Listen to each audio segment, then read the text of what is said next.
We want to check in now on mental health for parents. This is part of a continuing series reported out by our evening anchor, Britt Moreno. Britt is joining us now live. Britt, thank you for being here. Nice to see you.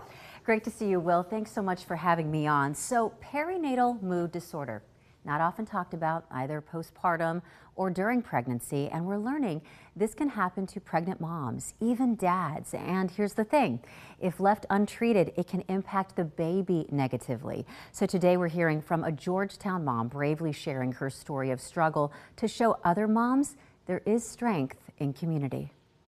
I see you doing the mom thing, juggling. Tell us who you have with us today. This is Joshua. He is 7, almost 8 months. Juliet Ferguson is a busy mom of 3 boys. And I realized that I had been kind of struggling through all of this postpartum mood disorder for 4.5 years. She shares her perinatal journey to show support to other struggling moms. I was just so incredibly riddled with anxiety and trepidation.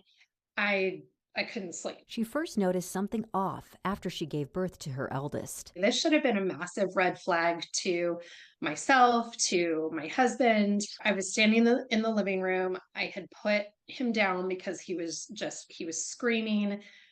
I was having a time trying to console him. So I'd put him down and I called my husband, and I was just screaming and crying, going, I can't do this. I don't know how to do this. She describes feeling isolated with her second pregnancy. Some of the depressive symptoms were there in my pregnancy with him. Who is at most risk? People who have had a personal history, people who have a family history. Those people are at highest risk. Also, if they've had a history themselves of postpartum depression or anxiety, they're at very high risk for having those symptoms return. Reproductive mental health expert Dr. Kristen Lassiter says perinatal mood disorders like depression can occur in 1 in 7 women. Anxiety can occur in 1 in 5. I think I see it more in the 3rd trimester, and I want to say that that's been shown in research too. It can happen up to, I think, 30% or higher of women who experience postpartum depression actually start having symptoms sometime during their pregnancy. Lassiter says women who suffer from depression and anxiety during pregnancy should tell their doctor because not addressing it can impact the baby's growth and development both inside of the womb and later in the postpartum period.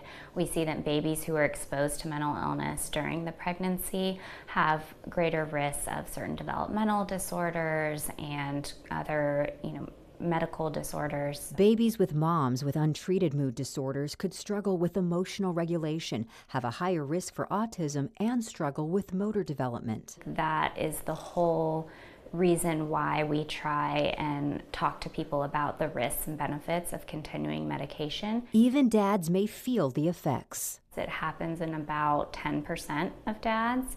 And in a woman who is going through a mood or anxiety disorder, the risk of her husband going through a similar thing increases by like 50%.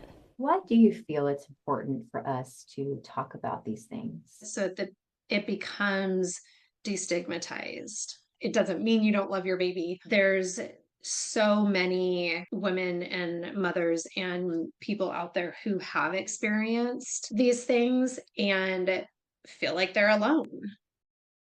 And that's why we're here today, because you are not alone. No one is alone in this journey. And you might be wondering, well, how is this different than the regular hormones that we do get when we're pregnant? Sure. It happens. And Dr. Lassiter says depression can look like irritability, feeling down or sad, changes in sleep or appetite. Anxiety can be a lot of worrying and not being able to sleep because of this worry. And if any of this is impacting your regular day-to-day operations or your relationships, then that is the red flag.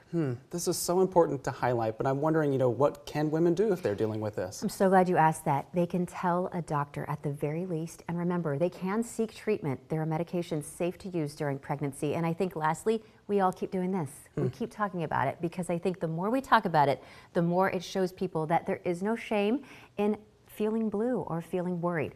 There's ways that we can get help. Important conversations to highlight. Thank you so much, Britt. Thanks, Will.